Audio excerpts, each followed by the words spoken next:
We're talking about relationships. Cheers. Love is an exercise, it's a muscle. You have to always work at it. Through trial and error, you totally realize that. Cheers to people that love being in love and love being in a relationship and have amazing partners, but God, there's just the journey of getting there. It's like, when is it my time? I love that you said it's complicated because it's so universal that it's a Facebook status. That everybody goes through this. It's not just the relationships that you have with your family or your friends, but it's with yourself, it's with your significant others. What do you think is the hardest part about a new relationship? I think for me, putting my guard down, once there's potential and you wanna invest, and it's kind of like putting that guard down. How much do you really wanna put out there initially? I think it's also tough when you go from one relationship, like spending a lot of years with someone and then trying to start a new relationship with someone else. It's like getting used to another person.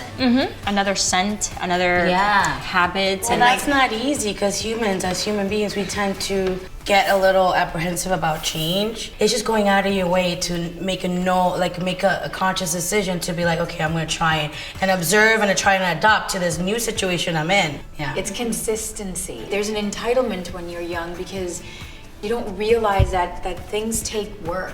That it's like you have to be an artisan. You have to have like an artisan approach to people and the relationships that you build with them.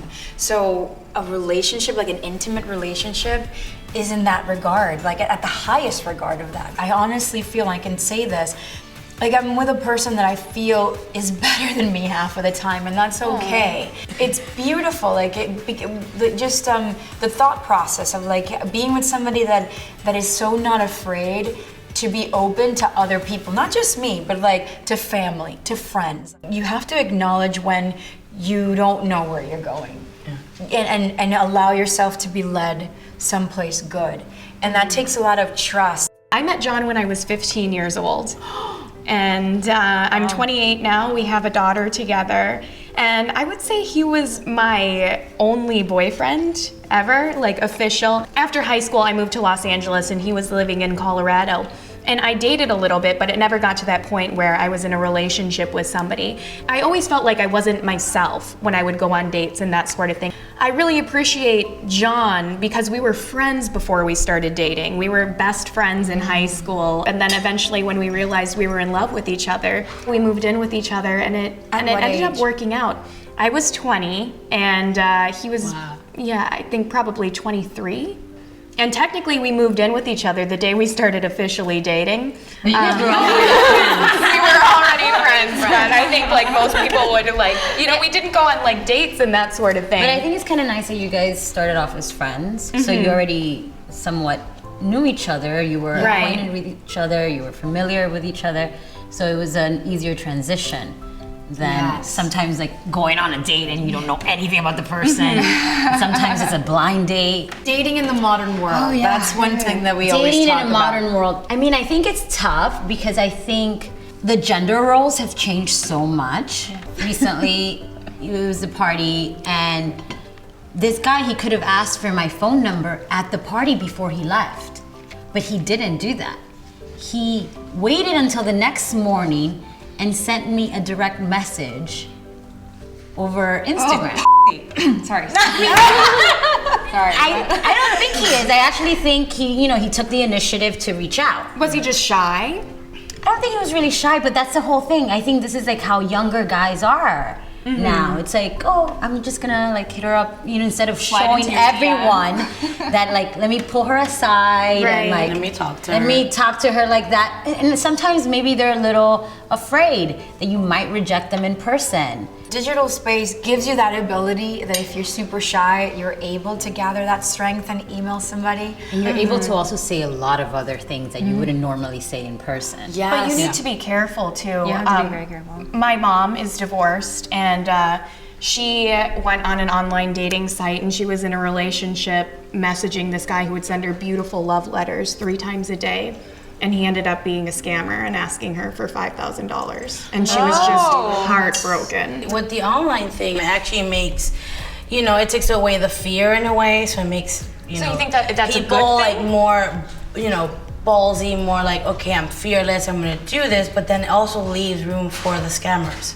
Because you don't have that personal interaction and personal, And they personal feel like a lot of the people online might be craving that love so much that they go online to find it. We've met people that I've met online, and their situations are unique. Like, let's say if you're a single parent and you're working all day, during the day, and then you're home with your child, and you don't really, you can't afford to have a nanny every night. You can go out and mingle, and sometimes that kind of expedites the process, and you go through like a process of elimination by you just seeing people that are looking for the same things that you are. That's what happened to Mariel. That's how she met her husband. And husband still married? Wow. Yeah.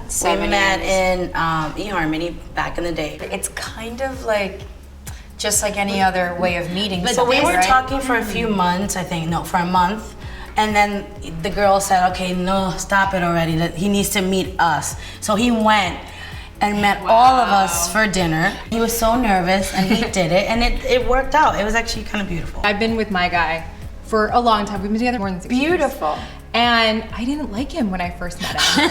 I did not like him. He was in this, he was in a band called Thunderdick. And they were he was it was really fun, but he wore really tight pants, and I was just like, this can't be your real job. I like tight pants. And then I remember even talking to a friend afterward, and I was like, there's this guy at this thing, and I was just not into him, whatever, right? And then he asked me out on Facebook. But 6 years later, and it's what I've really loved is the consistency.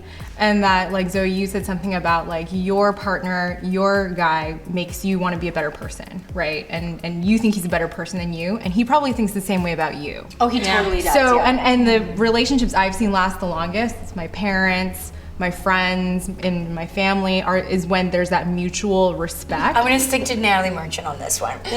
There's this one song, it's called Beloved Wife, My Beloved Wife, and we used to always hear it. You were the love for certain of my life.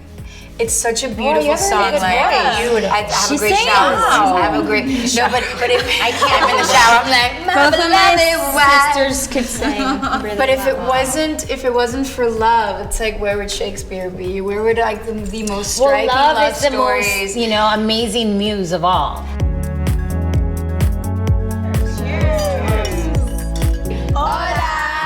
This is our Tia Belki. She's visiting from Dominican Republic, and she has something to tell you. Suscríbete.